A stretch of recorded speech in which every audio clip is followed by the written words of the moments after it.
sa oras na ito. Ganap ng super typhoon ang bagyong Pepito.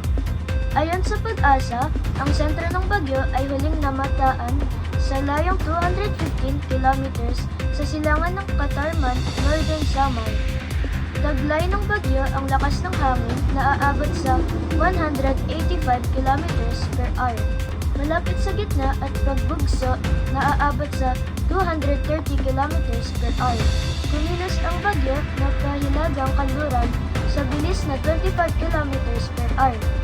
Samantalang ramdam na ng ilang lugar sa Bicol Region ang bagyong Pepito sa Rapu-Rapu, Albay. Kasalukuyang nararanasan ang storm surge o daluyong na dulot ng bagyo Pepito.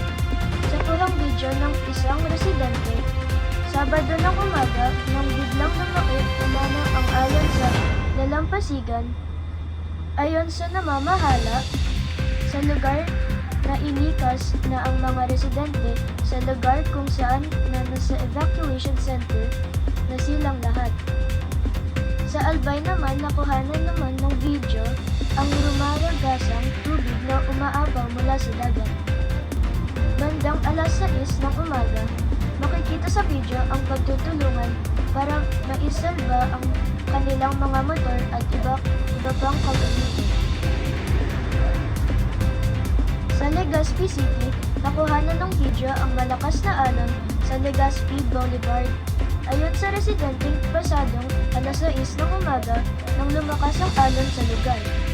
Ngayon, umabot na sa 177,000 na individual ang nailikas dahil sa bagyong Pepito. Pinakamarami naman ng residente na ilikas sa lalawigan ng Albay at sa mahigit